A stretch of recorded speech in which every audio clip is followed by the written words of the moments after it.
Okay, so this unit we are looking at two different types of functions. One of them we've actually just spent some time with which is exponential functions, but the other one is logarithmic function. So if you hear logarithm, logarithmic, that's the type of function we're looking at in this unit, and the short form of that is simply log. So we're looking at logarithmic functions, but usually we just say log when we're talking about them. So let's look at a general form of a logarithm. Generally, the general form of a logarithm is this right here.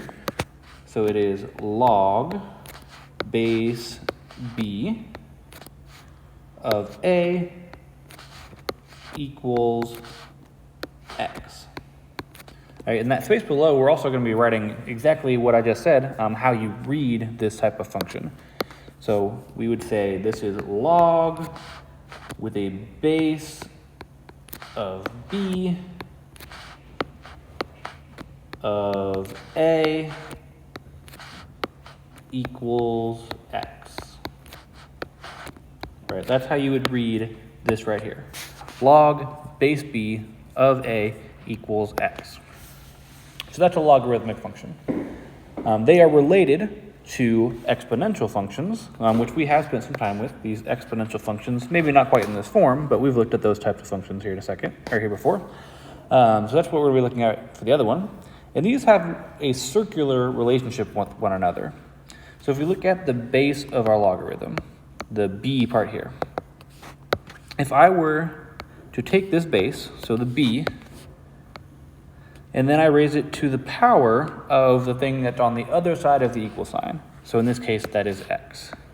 That's what I have here on the right side, is I have this b, make sure I have the colors the same.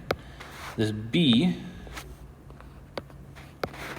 is being raised to the power of x. Okay. Then, what that is equal to, as you can see, it's equal to the a. And so if I want to complete the circle, then from the x, it's going to be equal to the a for my logarithmic function. So we kind of start with our base, raise it to the power of the thing on the other side of the equal sign, and then it equals what we are taking the logarithm of. All right, so that gives me b to the power of x, and that equals a. Okay. So the general form of an exponential function is b to the power of x equals a. And again, we'll write out exactly how to say that. So we would say that this is b to the power of x equals a. B to the power of x equals a. Now we are actually not going to be looking at the graphs of these functions in this unit, so you can cross this part off. Okay. But understanding this circular relationship, how these types of functions kind of relate to each other, is kind of the key information from this particular lesson that we need to know.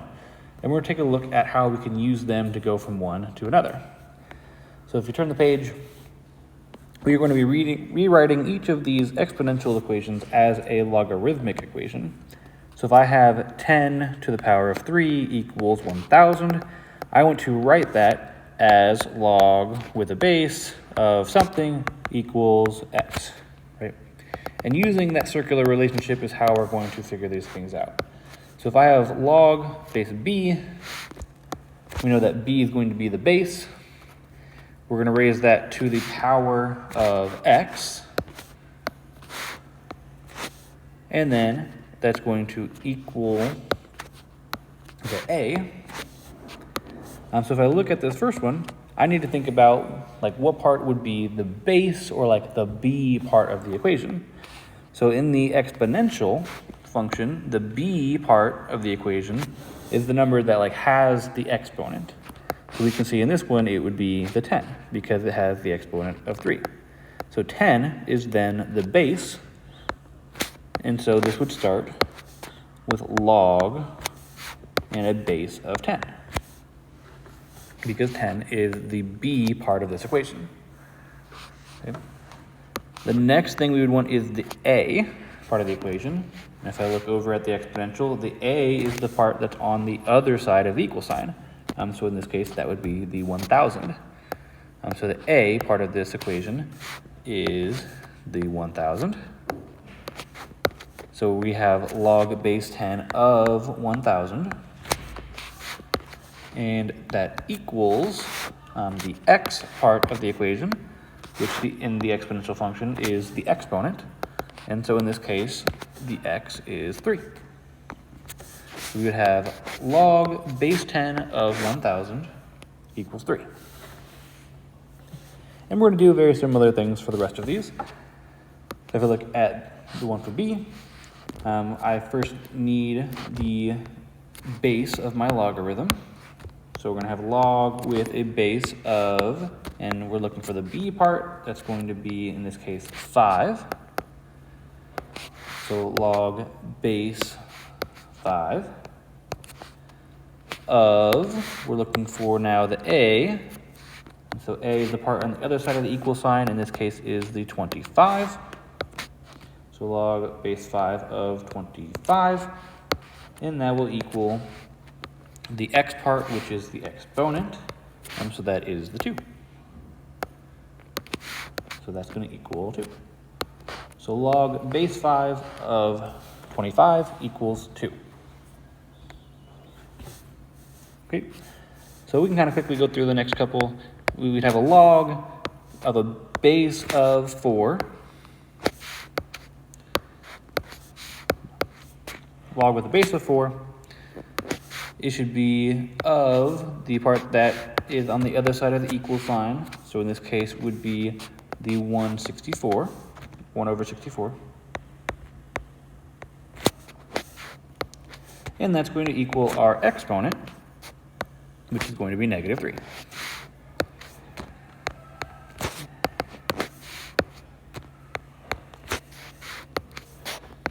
So we have log base 4 of 1/64 equals negative 3. And then finally for the last one, we have our log.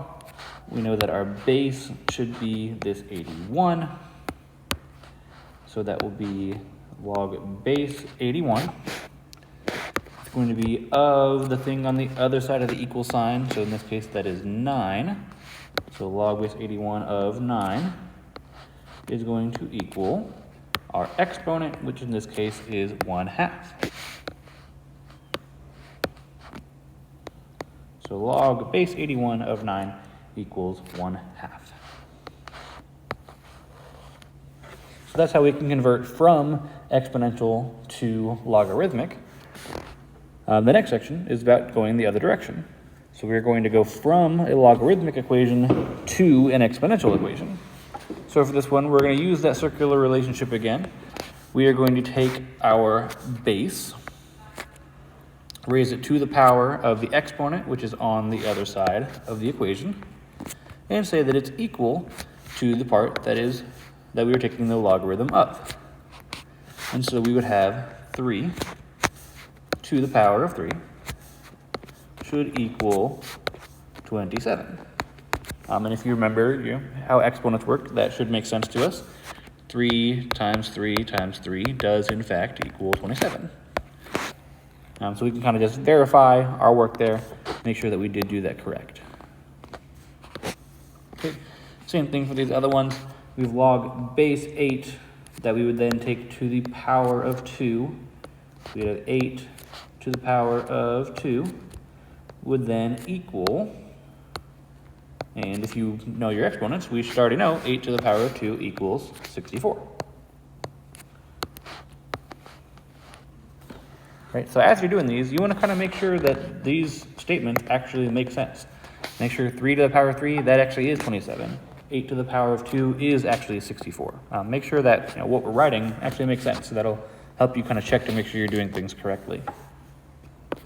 Okay, on to the next couple. We've got log base 49 to the power of 1/2 should equal 7.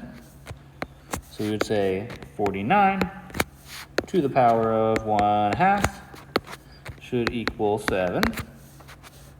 And just to double check, if you remember back from our last unit, 49 to the power of 1/2 would be the same thing as the square root of 49, which does in fact equal 7, right? So 49 to the power of 1/2 equals 7 is correct. And we can go on to our last one for this section. We've got 10, or log base 10. We put that to the power of 0. And that should equal 1. And if we remember back from our exponent rules, anything to the power of 0 always equals 1. So that is true. 10 to the power of 0 is 1. So that is it for the notes for this section. You should now be able to complete the 6.1 practice on your own, and then continue on to 6.2.